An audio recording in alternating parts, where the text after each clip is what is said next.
North American markets rebounded today with a tame inflation reading south of the border.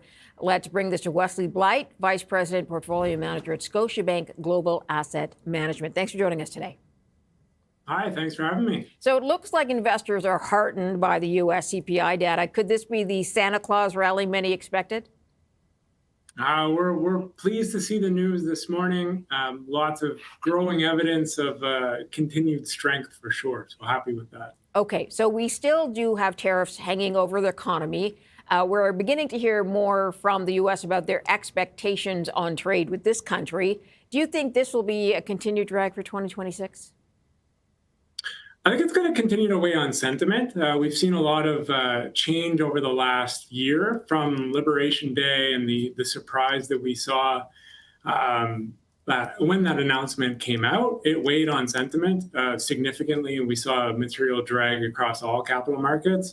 And then you can just look at what we've achieved since that point in time. Even though investor sentiment remained low through the summer months, economic growth has rebounded pretty significantly. We've seen really strong equity market performance. We've even seen strong bond market performance since that point in time. And all that's come through periods where investor sentiment has been really weak.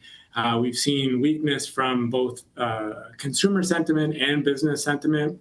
But at the end of the day, the performance has been really strong across capital markets from that point on.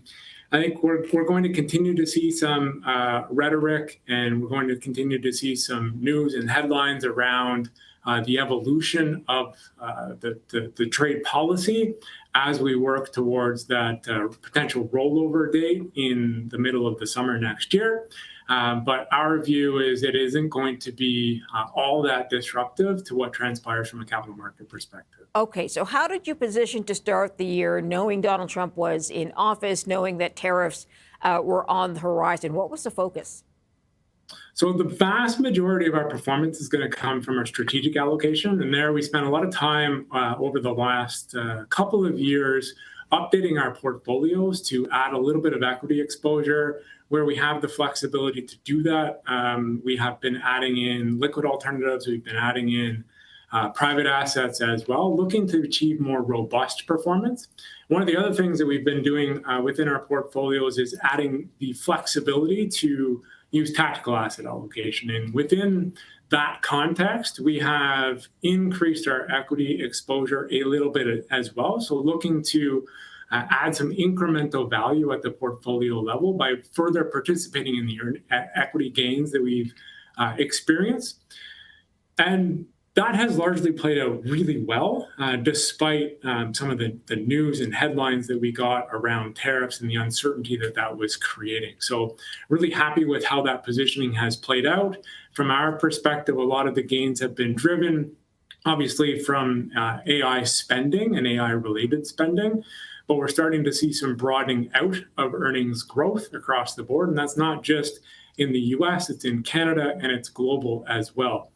From our view, we think that market concentration is one of the bigger risks that we are facing. What we're looking for there is, in the context of is capital expenditure still expanding, and is it expanding from the right base? So are companies refinancing themselves, looking to lean into more debt? That hasn't really happened in a broad-based manner as yet. Demand for data center usage is still really high. We saw that announcement come out from Micron earlier today, that underlying strength is still quite good.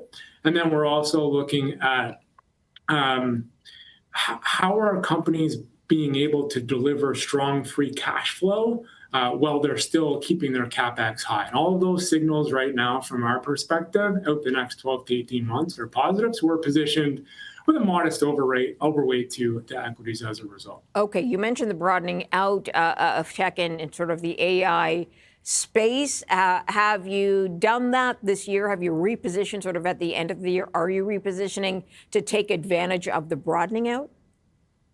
We've already taken advantage of that opportunity by increasing our global exposure tactically to equity. So we'd already put that position on.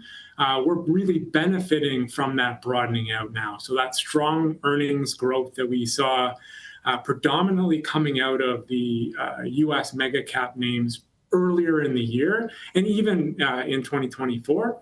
That broadening now is giving us the confidence to retain that overweight. And we're seeing the participation now expanding beyond just those select, highly concentrated names. Do you think that next year will be the year we begin to find out or see the cracks or bigger cracks in that AI move, meaning the overspending and adding to debt, or a lack of value coming from the investments in spending on AI? I think we might see some pockets of that. That's one of the key risks that we're focused on. But thus far, we haven't seen that showing up, and we don't anticipate that showing up in the immediate short term. Again, what we're looking for is, are companies still able to generate that strong free cash flow despite the high capex? And that is certainly playing out now. We're still seeing that broad strength from a free cash flow perspective. We're still seeing really high data center demand. There's a lot more of this story that has to be played out. Productivity is still expanding, we're growing. From that perspective, not really seeing a lot of challenges. But if we do get a disruption there, with the market concentration, specifically in the US, there is the potential for a little bit more volatility. There will be a knock-on impact, and that would be the point at which we might start to see some cracks, but we're not there yet. Wesley Blight, got to leave it there, sir. I'm out of time, but thank you for your time. I appreciate it.